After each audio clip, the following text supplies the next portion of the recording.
வணக்கம் மக்களே. இந்த வீடியோவில் நம்ம ஒரு சோகமான செய்தி தான் பார்க்க போகிறோம். இப்போது பார்த்தீங்கன்னா ஒரு இசைக்கலைஞர் திடீரென மரணம் அடைந்து போன செய்தி ஒட்டுமொத்த திரையுலகையும் அதிர்ச்சியம் ஏற்படுத்தியிருக்கிறது. வாங்க என்ன தகவல் என்ன செய்தின்னு இந்த வீடியோவில் விரிவாக பார்க்கலாம். அதுக்கு முன்னாடி நம்ம சேனலை ஃபஸ்ட் டைம் பார்க்குறீங்கன்னா சப்ஸ்கிரைப் பண்ணாதவங்கள சப்ஸ்கிரைப் பண்ணிக்கோங்க. பெல் பட்டன்ஸ் மூலமிக்கி நம்ம சேனலோட நோட்டிஃபிகேஷனை எனபிள் பண்ணிக்கோங்க. நாங்கள் போடுற வீடியோ உங்களுக்கு உடனுக்குடனே வந்து சேரும். வாங்க என்ன தகவல்னு இந்த வீடியோவில் பார்க்கலாம். சமீப காலமாக திரைப்பிரபலங்கள் தொடர்ந்து மரணம் அடைந்துக்கிட்டே போகிறாங்க. இது ரசிகர்களிடம் பிரபலங்கள் மத்தியில் மிகப்பெரிய ஒரு அதிர்வலையை ஏற்படுத்தியிருக்கிறது. சமீப காலமாக அதுவும் பிரபலங்கள் எல்லாமே இந்த மாரடைப்பு காரணமாகத்தான் அதிக பிரபலங்கள் தொடர்ச்சியாக இறந்து போகிறாங்க. இந்த மாரடைப்பு என்ற சொல்ல கேட்டாலே பிரபலங்கள் முதல் ரசிகர்களிடம் அது மட்டும் இல்லாமல் பொதுமக்களிடம் மிகப்பெரிய ஒரு அதிர்வலையை ஏற்படுத்துகிறது. இந்த ஆண்டு மட்டும் இந்த மாரடைப்பு காரணமாக ஏகப்பட்ட பேரை பொதுமக்கள்லேருந்து சாதாரண ஒரு மனிதர்கள்லேருந்து நிறைய பேரை இழந்துக்கிட்டே வரோம். இப்போது பார்த்திங்கன்னா ஒரு இசைக்கலைஞர் இறந்து போனது ஒட்டுமொத்த திரையுலகையும் அதிர்ச்சி அடைவித்துள்ளது. யார் அவர், என்ன பணியாற்றி வராருன்னு இந்த வீடியோவில் பார்க்கலாம்.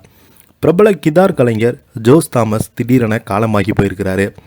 விமானத்திலேயே உயிரிழந்த சோகம் அங்குள்ள மக்களிடம் மிகப்பெரிய ஒரு அதிர்வலையை ஏற்படுத்தியிருக்கிறது. பிரபல கிதார் கலைஞர் ஜோஸ் தாமஸ் புதூர் மாவட்டத்தைச் சேர்ந்தவர். 54 வயதாகும் இவர் திருவனந்தபுரம் நோக்கி சென்ற விமானத்தில் சென்று கொண்டிருந்த போது உடல்நலக்குறைவின் காரணமாக திடீரென காலமாகி போயிருக்கிறாரு. கேரள மாநிலம் மணிகண்டேஸ்வரம் புது வீட்டில் வசித்து வந்தவர் ஜோஸ் தாமஸ் அவர்கள்.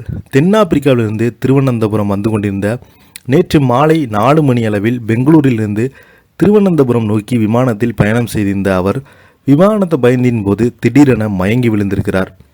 ஜோஸ் தாமஸின் மகன் உடனடியாக கேபின் குழுவினரை இது குறித்து எச்சரித்தும் அவருக்கு உடனடியாக அவசர சிகிச்சை அளிக்கப்பட்டு வந்தது.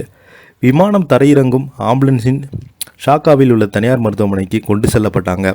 ஆனால் அவர் ஏற்கனவே உயிரிழந்து விட்டதாக பரிசோதனைக்கு பின்பு மருத்துவர்கள் தெரிவித்திருக்காங்க. ஜோஸ் தாமஸுடைய திரையுலகர் ஜேசுதாஸ், சித்ரா உள்ளிட்ட பிரபல பாடல்களின் இசை நிகழ்ச்சியில் கிதார் இசைத்து வந்துள்ளார். 2010 ஐடியா ஸ்டார் சிங்கர் உள்ளிட்ட ரியாலிட்டி ஷோக்களில் அவர் ரசிகரிடையே நன்கு பரிச்சயமானவராக இருந்தார். தனது மகனுடன் சேர்ந்து நாதா பிரம்மா இசைக்குழு மற்றும் ஜாமார் என்ற இசைக்குழுவில் இயங்கி வந்தார். ஜோஸ் தாமஸின் மனைவி மின்னி ஜோஸ் மற்றும் மகன்கள் விசைப்பலகை கலைஞரான அமல் மற்றும் கீதார் கலைஞரான எமில் அவங்க. இப்போ பார்த்தீங்கன்னா இவங்களுடைய மரணத்திற்கு குடும்பங்கள் ரொம்பவே கண்ணீர் விட்டு கதறி வராங்க. இதை பற்றி நீங்கள் என்ன நினைக்கின்னு கீழே உள்ள கமெண்ட் பாக்ஸில் மறக்காமல் பதிவிடுங்க. இந்த வீடியோ உங்களுக்கு பிடிச்சிருந்தால் லைக் பண்ணுங்கள். நன்றி, வணக்கம்.